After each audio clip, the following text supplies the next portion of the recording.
All right, we're back again with another week of the Pure Drive podcast. I'm Brian Dunleavy, your host. We've got Brian Butt, our producer. Back.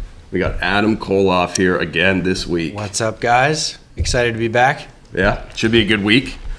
So first things first, I think we should get into the PGA Championship. So Aaron Rai is your winner.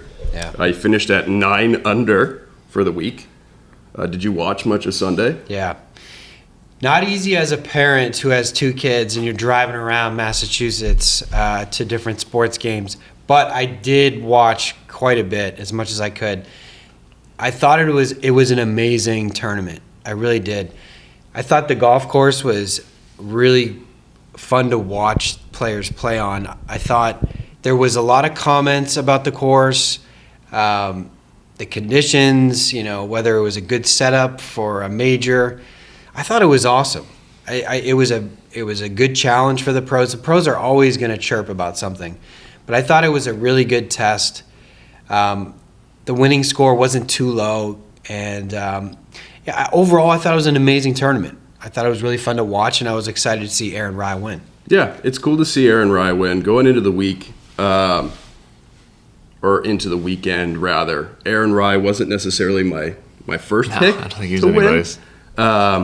But I think that's more of an indictment of just how the media really hasn't spoken much about him. Granted, he hasn't done that much previously. So, but he's super well spoken. His interviews after the round were great. Seems like a super nice guy, which is very cool. I wasn't the biggest fan of how they set up the tournament.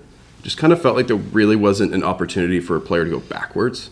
So once Aaron Rai got into the lead, it sort of felt like it was already over, essentially. Like, there's no big numbers out there, and it was also pretty difficult for players to make birdies because of where those pins were.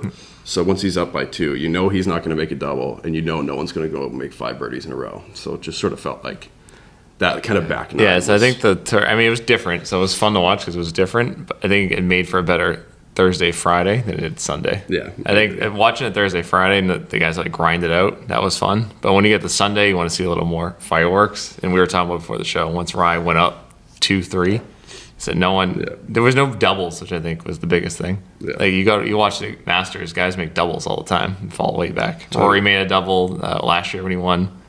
Justin Rose made, I think, a double this year, which took him out of the lead. Yep.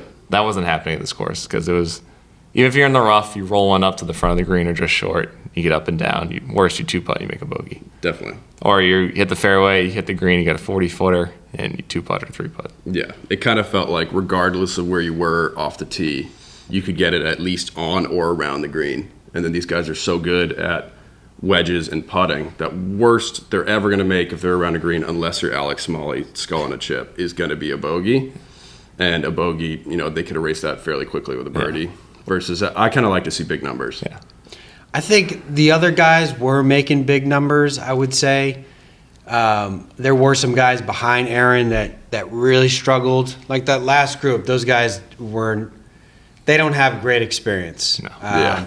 Schmidt and Smalley. So obviously they were going to struggle. But I think the golf course got to those guys.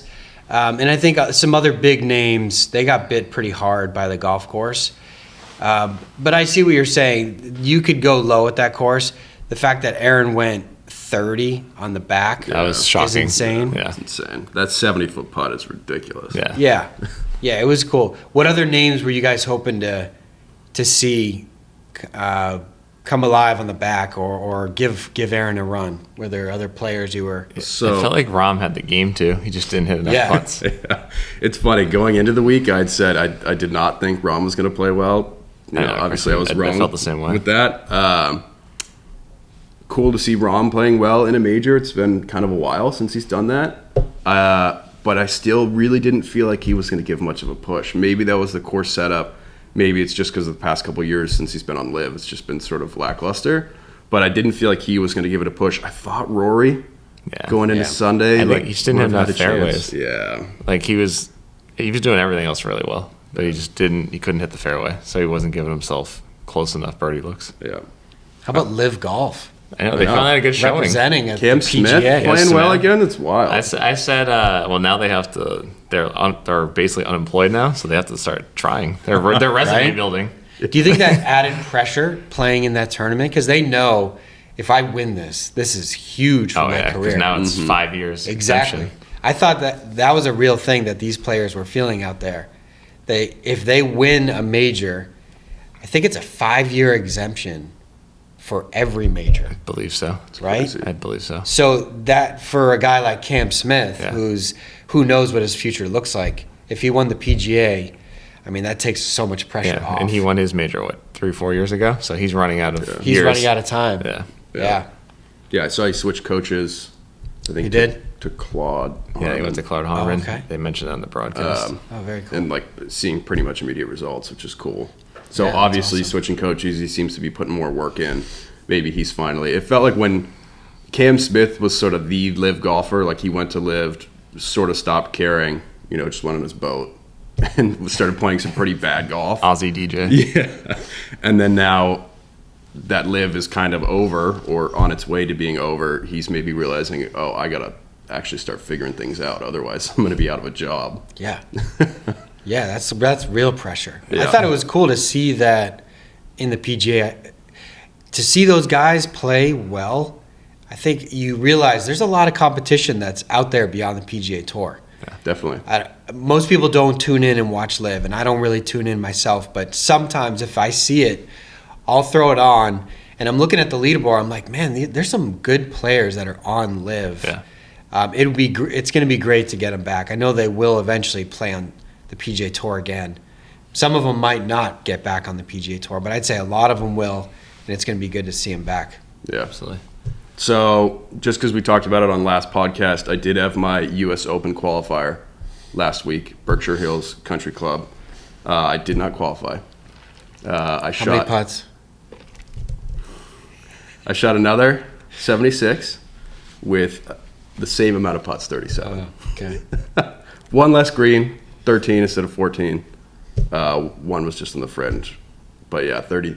Technically, I'm counting that putt from the fringe, so I guess you could call it 14 greens. But yeah, it was, again, too many putts. I was even par after the front 9, kind of felt like I had a chance. 2 under made it through, which was my guess for what was going to make it through, and I definitely had that in me. It's just, again, too many putts. So Yeah, I mean, that's something you've learned playing tournament golf this year, which is great in itself. When you play tournament golf, you learn so much about your game. It's the ultimate test. If you go and play casual golf with buddies, it's a little different. I mean, it's a lot different. Definitely. When you get in a tournament, it exposes a weakness. And so you realize that you just got to put more time in practicing your putting. yeah. Yeah, and I mean, definitely since then, it just wasn't enough time between the 2 tournaments to actually put any legitimate work into the putting. Like, I did get some practice in, but since then, if I'm going to the range at my club, the first thing I'll do, which is something that's been rare for me, is the first thing I've been doing is going to the putting green and just hitting a bunch of putts, like 15-footers. Not necessarily much technique work, but more just, like you had said last time, just trying to get more reps in holding a putter. Just get reps, yeah. Yeah. Is there a drill that you like to do besides just putting in some reps from like 15 feet? There's a couple good drills that I like to do. There's a speed control drill that I like that I got from Decade Golf, where you basically set up a bunch of different tees at a few different lengths, and you work your way back. You're trying to hit it between these gates, basically like a foot-long distance gate. Mm-hmm. And each time you do it successfully, you move back 6 inches. So you start at 5 feet, and you go all the way back to 30. It's great. And it's just a nice way to get a feel for distance control. And so that's one that I'll do. And then aside from that, it's just hitting a bunch of like 10, 15 footers, because that's the one that I feel like I definitely need to improve on. I just don't make enough of those. I think that's a great drill for speed control, and something with line is also good, like a gate drill. Yeah. Where you set up something about a foot or 2 in front of the ball, just create a gate so there's a little bit of space outside each edge of the ball, and just working on start line. I think that's another great drill. Yeah, I have one from Brad Faxon that I like a lot. He calls it the dime drill. You get a dime, you place it, somewhere around like 18 inches to 2 feet or so in front of your golf ball. And your goal is to try and roll the ball directly over the dime. However, there's 2 things. You don't want to see it roll over it, and so that's where you're using a dime, because it makes a little noise. Wow. So like you keep That's your head cool. very still. And then also the dime is so small that it's a little bit more free than a gate, where a gate, if you clip the edge, it obviously just kills the ball, versus this at least will still have some roll. Yeah. And from 6 feet, if you can hit a dime, you can hit the hole. Yeah, so that's an awesome drill. Yeah, I like that one a lot. But the main point of this podcast is we're going to be answering the question, why do I suck at golf? Yeah. Now, when we say I, we mean some of the listeners. Right. Or me. Sometimes we suck at golf. Yeah, sometimes we suck But at it's golf. all relative, right? Relative to what our expectations are. Yeah. But there's some real bad golfers out there, let's face it. Yeah. We see them every single day here at Pure Drive. And our job is to help them play better golf. Totally. And we do know why they're bad at golf. I mean, there are certain things that we can't touch, like what goes on in their mind. But we do see firsthand what's going on with these golfers and their golf swings. Definitely. And they have some serious flaws. And those flaws, if you think about what you're trying to do with the golf club, you got to swing a golf club that has roughly a 4-inch blade. It's a flat face that you got to time within a few degrees at impact. You got to be able to hit down on the ball with irons, and you got to hit the ball before the ground, and the club's got to come down just low enough to get under the ball. You got to learn to hit a driver off a tee. You got to hit a wedge out of the sand. You got to roll a ball along the putting green that has different slopes. You're playing outside on uneven lies. Yep. Mishits are terrible. I mean, you could miss a shot that goes 45 degrees offline if you shank it. Yep. So there's some serious consequences if you don't have the right technique. Definitely. So I think it's just important for people to understand that it's okay to be bad at golf, and it's very easy to be bad at golf. I know that's maybe not the right way to say it, but it doesn't take much to hit a really bad shot and to struggle at the game. Definitely. Yeah, I think so. We have a bunch of different ideas, and we're going to kind of bounce them off each other. But Yeah. first things first, the most obvious one that we'll see a lot as to why players are bad is just poor fundamentals, and starting with just grip. Where I got a couple quotes that I think are great. Like Padraig Harrington said, "There's no point in playing this game unless you have a good grip," which is, I would say you probably agree with that, and I agree with that as well. And then Harvey Pennick, "You can talk all you want about swing planes and pivot, but I've never seen a good golfer with a poor grip." Then So true. I would agree with both of those. And so I'll find a lot of times, beginner golfers is maybe a bit of a different story, but for people who have been playing golf for a long time, it is such an easy thing to do to have a proper grip. Gripping a golf club appropriately, I would say, is not that intuitive, where you probably wouldn't do it just naturally, but it is very easy to learn the appropriate grip. But I'll find a lot of people will just, either for lack of knowledge or maybe not really caring that much, will just tend to skip over it and worry more about, what the top of their backswing looks like or how much they're rotating, but they're forgetting about just the simplest thing, which is how their hands are on the club. Absolutely. That's a massive thing. And it reminds me of when I teach lessons and I show them the grip. It's easy for them to hold the club. But then once they put the club behind the ball and they start thinking about the swing and how to return the club to hit it right with the grip, that's where they start to doubt what they're doing with their hands. Mm-hmm. So if you can find a routine where you place the club correctly in your hands, and it shouldn't be that hard, like you were saying, and trust that this is the right way to hold the club, you are going to accelerate your learning. When you have a bad grip, it leads to compensations. Like, for example, if you have a really strong grip and you take the club back, that's when we typically see a really cupped wrist. Sometimes the elbow flies up like this. The face could come in shut, so they tilt back to prevent that. And those are just fun. Those are faults that are developed over time just because of holding the club that way. So if you clean up your grip, it's going to help with long-term fundamentals. Totally. You're not going to develop big compensations in order to hit your target. Yeah. So it's like step one in learning how to play this game the right way. Absolutely. Yeah. Yeah, like for example, if you see anyone with a super exaggerated slice or hook ball flight that have been playing golf for a decent amount of time, chances are the person who slices it a lot has a very weak grip, and the person who hooks it a lot has a very strong grip, where they've taught themselves through these compensations on their way to get the ball at least somewhat on target. but then that just leaves them for basically a life of frustration because they're always struggling with this exaggerated ball flight. You can't really play, a big slicer hook, at least not consistently. Brian, have you changed your grip since coming to Pure Drive? Oh, absolutely. Yeah? That was the first thing you guys did to me. And how long did that take?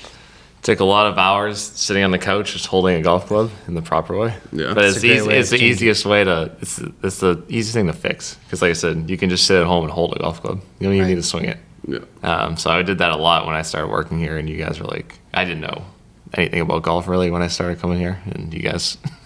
I don't think I have an elite grip right now, but I think I don't look like I used to.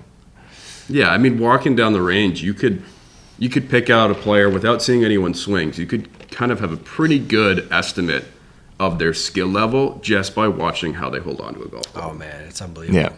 Where that's not to say there aren't, major winners who do have some funky grips, like a Morikawa is a super weak grip. Spieth. Yeah, Spieth has sort of a funky grip. He's a little weak in that left hand.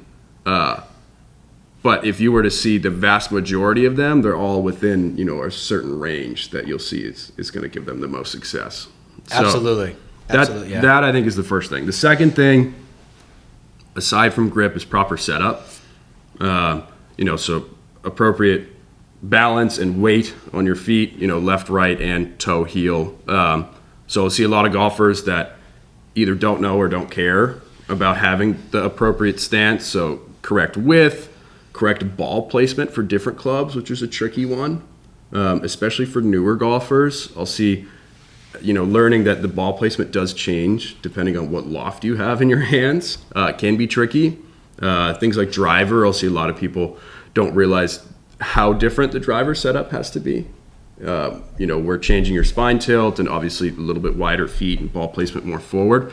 And so I'll see people will set up to a 7-iron 3 times in a row and their ball placement might be different on those 3 times.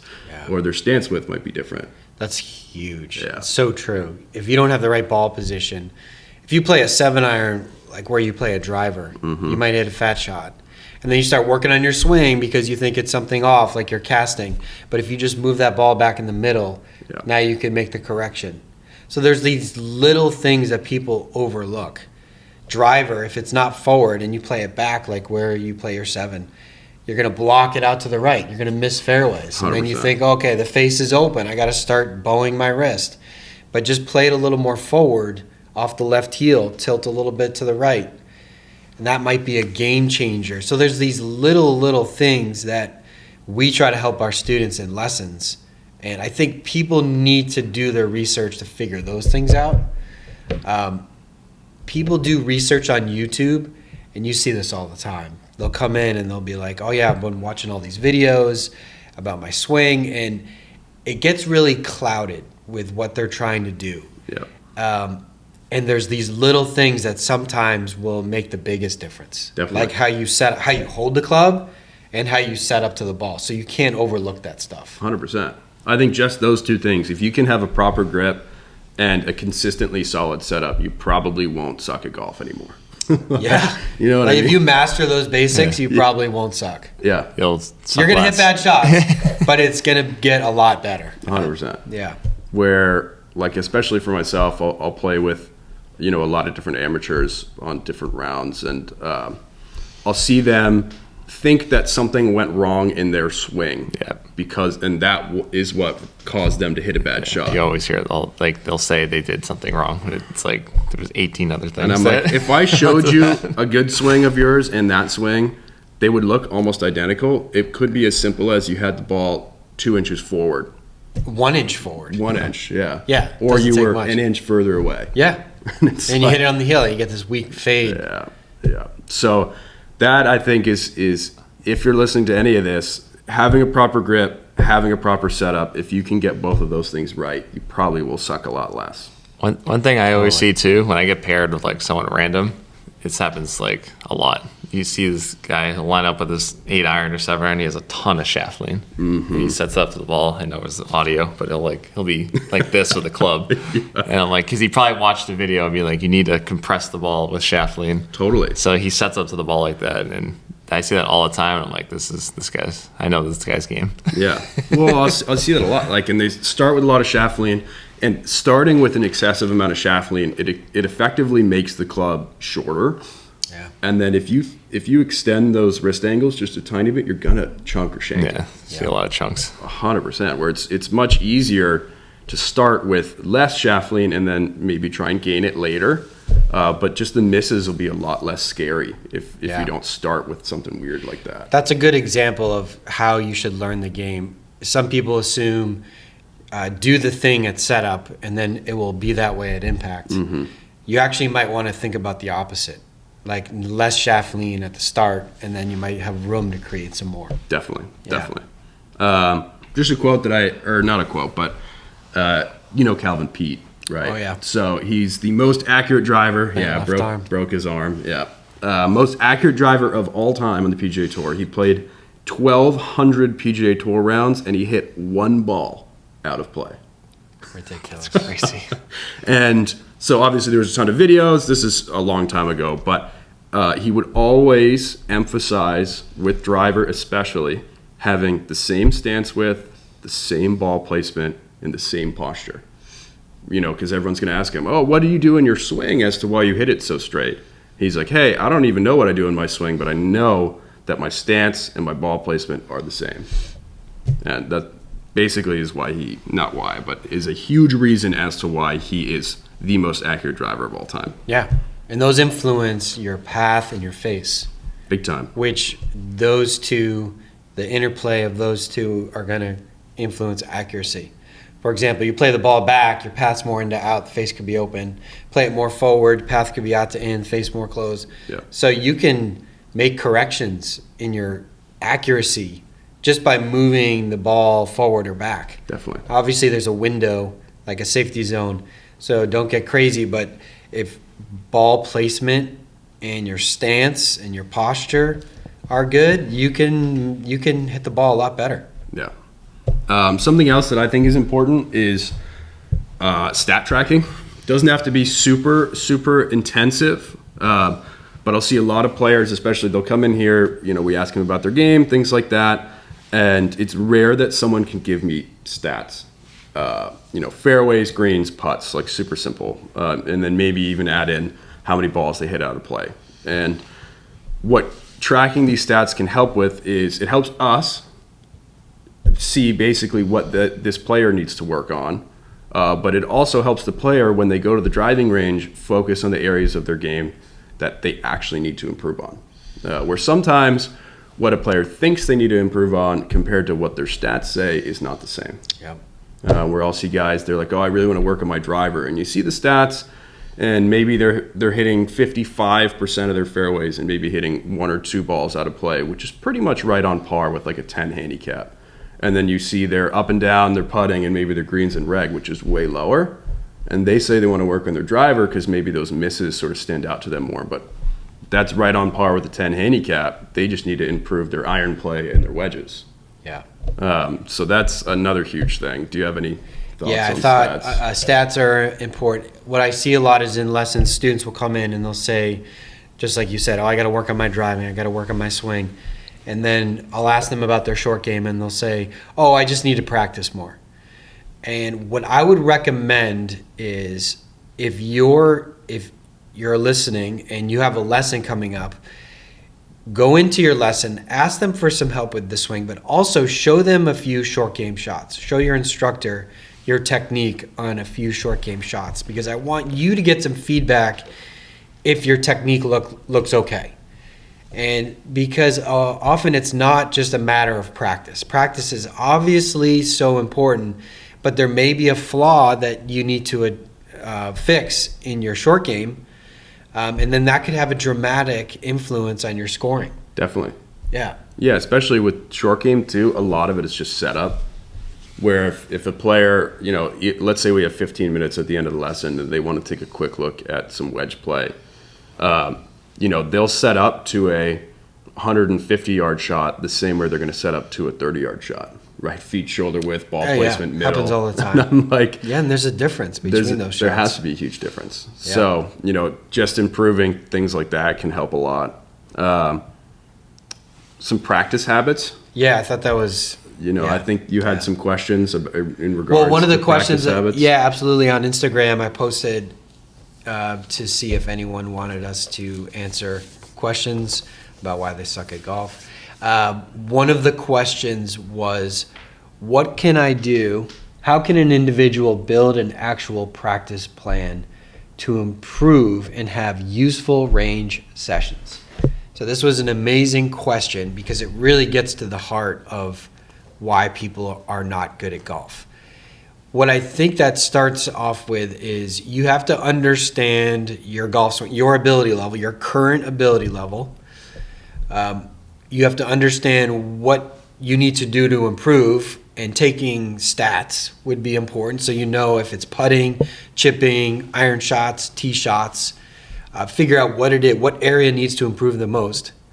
Go get a lesson from a teacher.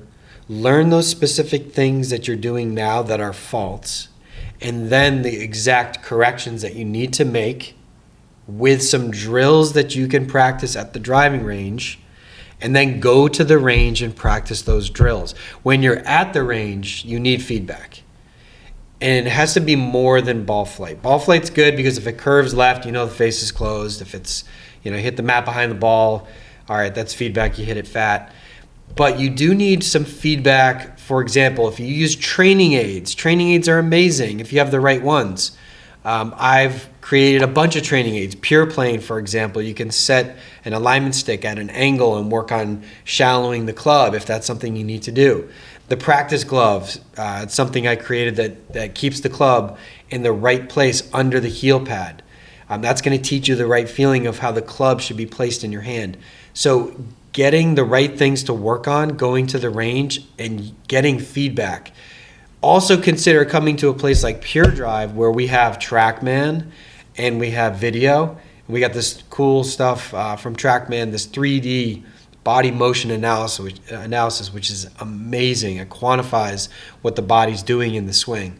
So the point is learning what you need to do to improve, and then going to the range, practicing those specific things with feedback. Totally. Yeah. Yeah, where it's really difficult to build a practice plan if you have no idea what you have to practice. Right. Where we'll get that question, right? Like on your Instagram, how do I build a practice plan? Well, what part of your game is a weakness?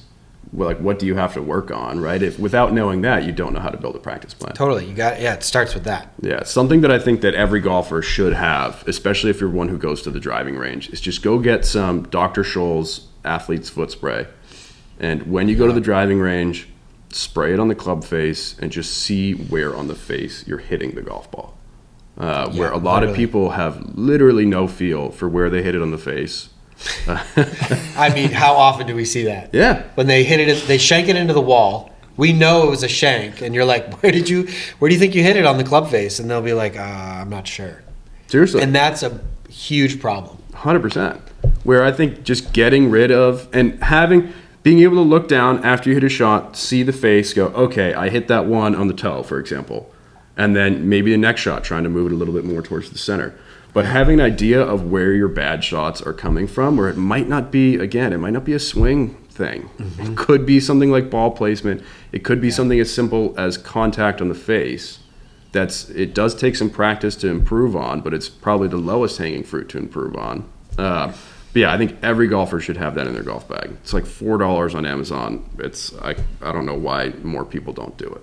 Yeah, it's a simple drill. You could literally go to the range, hit all your irons. Let's say pitching wedge up to 5 iron or 4 iron. So you skip your wedges, skip your woods, and just spray paint or use the spray or put stickers. You can buy those stickers. Yep. Just hit 5 shots with every club. Totally. See what your pattern is, and then just start to adjust your distance of the ball or the ball placement. I think and other things intuitively will come to you to get the ball to make good contact with the ball. Definitely. Yeah. Yeah, because some curve here and there obviously is what I always say is you can play some curve, you cannot play bad contact. Yeah, that's a great quote. Right, and so if you're someone who slices it every time, but you hit it out of the middle, you can probably shoot a decent score. But if you are occasionally hitting 3 inches before the ball or occasionally shanking it, that's an automatic, at least a double bogey, probably worse, and it makes you frustrated, so it ruins basically the rest of your round. Yeah. So if you can just practice that contact, it does help a lot. And then the final thing is swing changes. Yeah. Oftentimes, what I have here is oftentimes improving at golf does require some type of swing change. Whether it starts with the setup stuff that we were talking about, some grip and setup, or something in their swing that needs to adjust. And I'll find a lot of people are uncomfortable with making this swing change, which then causes them to not make the change and then not improve. Where something like grip, if someone has a super strong grip and they need to move back to something a little bit more neutral, it feels too weird for them. You know, the first couple times they try it, the first couple swings, they might not hit it super solid. And then they just go, you know what, never mind. Yeah. And then they never make the change, and then they're stuck in their same pattern forever. Yeah. And so I find just being able to spend the time on the range, not just swinging fully, you know, maybe going back to these practice habits, maybe doing some half or just some slower swings to try and work on these changes that, a good coach can give you some ideas as to what you might need to work on with the swing.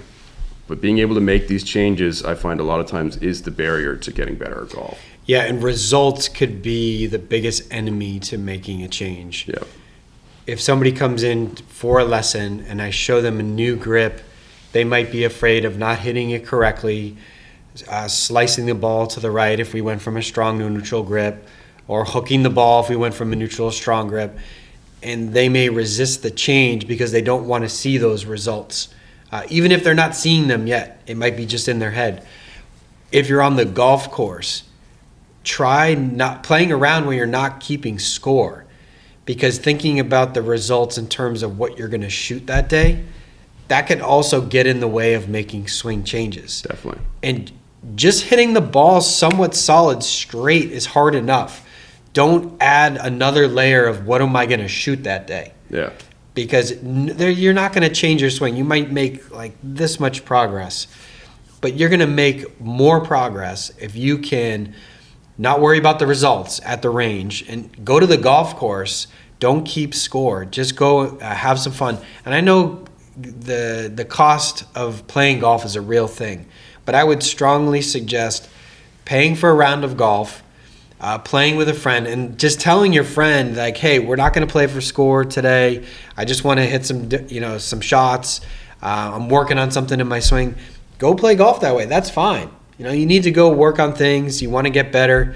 Don't worry too much about the results, because I think that really does get in the way of making these changes. Yeah. A fun game that we'll do is, we did it actually last weekend, is it was myself, one friend, so it's just a twosome. We each were playing two balls, and we were playing our own two-ball scramble. And so for someone like myself, if I'm working on something in my swing, if you just go and every shot, you have two tries, it's much more freeing if you're working on something in the swing, knowing you have two tries at it, rather than just going out there. Obviously, it's tricky if you're paying for a round at a public golf course, you got groups in front and behind you. It's tricky to do that. But if you are able to maybe get an afternoon or morning round in where you're not keeping score, just playing two golf balls or doing that scramble that I just mentioned, that way you have a couple different tries at it, and you can work on the swing change without being as fearful of losing a golf ball. I think that's good. I think Dunleavy should write a book. He's got some good ideas. That's a good idea. Two balls, a two-ball scramble with yourself. Yeah. is a genius idea, because when you have that, there's less pressure on hitting that perfect shot. 100%. And you'll probably execute the swing. You'll do a better job executing the swing that you want to make. And I think if you're playing not too slow, it's totally cool to do that. Yeah. I think it's a great drill for anyone to do. Yeah, and there's a little bit of a pressure element too, where if you hit the first shot really good, you want to hit your second one really nice as well. So that second one has some pressure, and then also, let's say you hit the first one bad, you're like, oh, okay, I better sort of lock in for the second one. Even though you have two shots at it, there is a little bit of pressure involved, but it does free you up enough to where if you're working on something swing-wise, it's just less stressful. Absolutely. Yeah. Any other ideas as to why some players suck at golf? I would say golfers that really suck at golf would be the golfers that don't hit it solid and that struggle with a face that's open. We talked a little bit about not hitting it solid and how the importance of a good grip, a good setup. Another problem is the inability to close the club face for a lot of golfers. And this could be from playing other sports, such as baseball, where there's no flat face. You don't have to apply a certain torque to the grip in baseball. In golf, you need to learn that skill. And what I would tell people is, if that's you, it's okay to go to a range, take a narrow stance, and just learn how to use your hands to close the club face. Yep. There's often people might think that, I don't want to use my hands in the swing. I don't want to learn how to flip the club with my hands. Well, guess what? One of the best things that you can do is go to the range, set up with a narrow stance, and just literally hit shots where you're only thinking about using your hands and understanding the feelings that you need to have in order to close the club face. And then you can widen your stance, start to build a bigger turn in your backswing, use your legs a little bit more in the downswing to create some power. And if you've learned the skill of closing the club by then, you'll be hitting some great shots. 100%. Yeah. Yeah, I think so many people are so afraid of using their hands, maybe because of things on Instagram or whatever about you don't want to be handsy or anything, to the point where they just leave the face open every time. Yeah. And unfortunately, you have to use your hands to close the club face. There is no way to do it without using your hands. Yeah. I mean, you could change your grip, and sometimes that does work for a lot of golfers.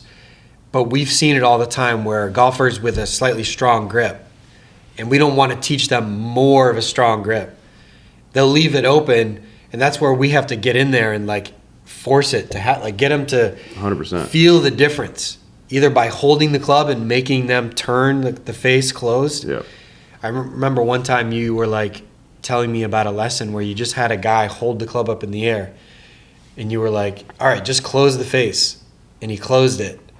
And you said, look at your hands. Look at what your hands are doing. Yeah.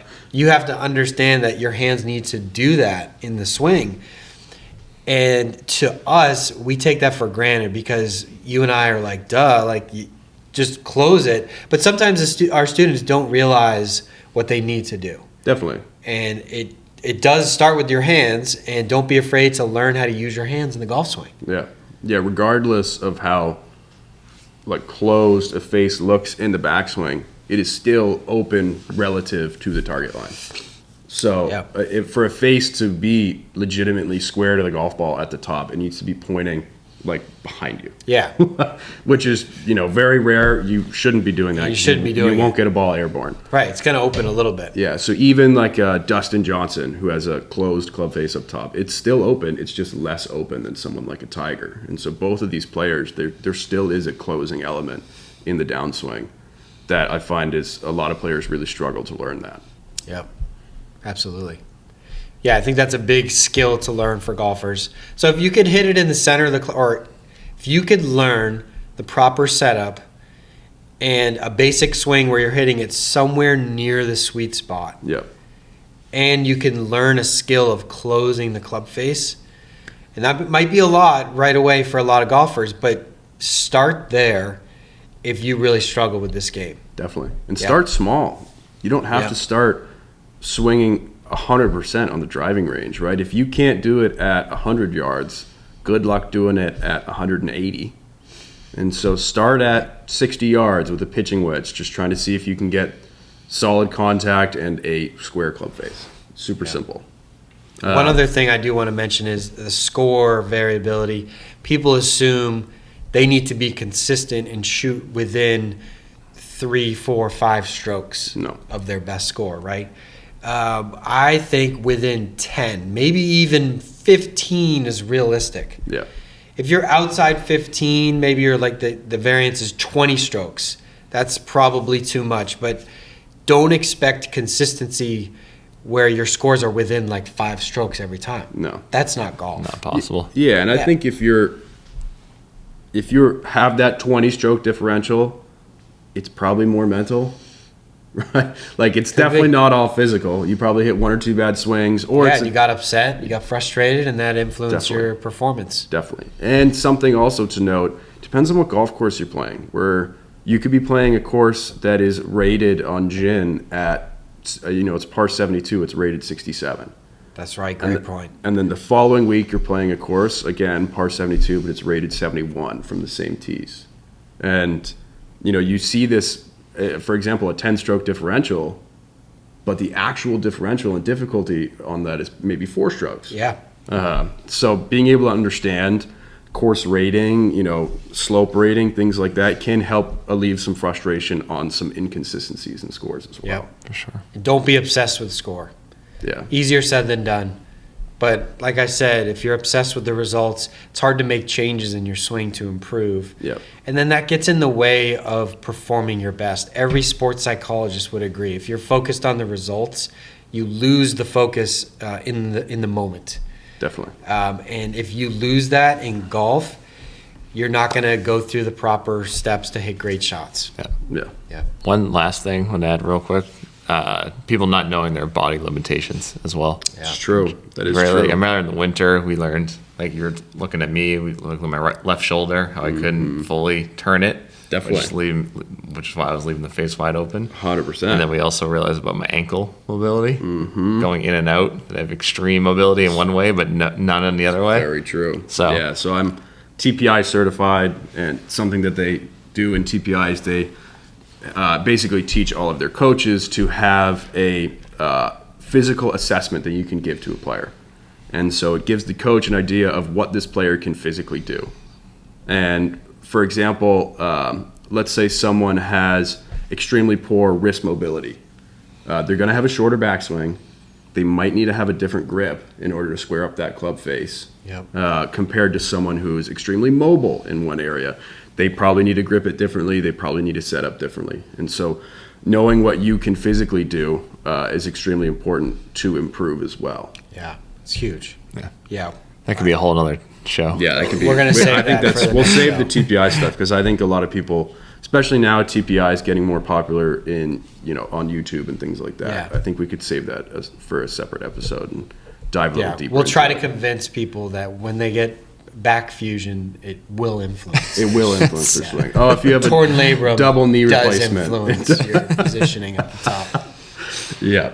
All right, so this week we have We got a downer week. a PGA little bit of Tour. a downer week after a major. It's at TPC Craig Ranch. Let's look at. I honestly, do you know anything about this No, tournament? Scotty shot like 35 under last year, so it's really easy. Yeah, okay, super easy. I think it's a go low fest. Scotty's like even odds to win this week. It's not a huge field. I'm just gonna. I put the list together this morning, just the top 30 guys in the odds. Yeah. Guy that stood out to me, not knowing a lot about the course. This guy is a ball striker, terrible putter, but I don't think that matters here. Rico Hoey, one of the top ball strikers on tour by All the right. numbers. He's a god awful putter. That's why he's not a good PGA Tour player. But I'm gonna pick him this week. Okay, all right, Rico Hoey. I like that pick. I mean, now that you said that it's more ball striking, it kind of leans me a little bit towards Brooks Koepka. Yeah, I mean, other guys can't hit the ball great. Can't Yeah. putt. But Texas, right? This is in Texas, Yeah, right? it's Texas. It's Jordan Spieth. Yeah, Yeah, I think it's Jordan Spieth that's this a good week. pick. Yeah. another guy that's struggling putting. I like Sung JM, Yeah. Yeah, I like that. elite ball striker. Yeah. If you guys want to watch a good golf swing, watch Sung JM. His name's Yeah. been popping up on the leaderboard more lately Yeah, too. Yeah, he he's played been well playing at well. Quail Hollow. Yeah, I think top 5. He was top 5. Yeah, he could have won that tournament. But I think he's an amazing ball striker. Make sure you watch Sung JM. Yeah. All right. All right, guys. So those are our picks: Rico Hoey, Jordan Spieth, Sanjay. Awesome. That's it. All right. We'll be back next week, and thank you very much for listening. All right. Thanks, guys.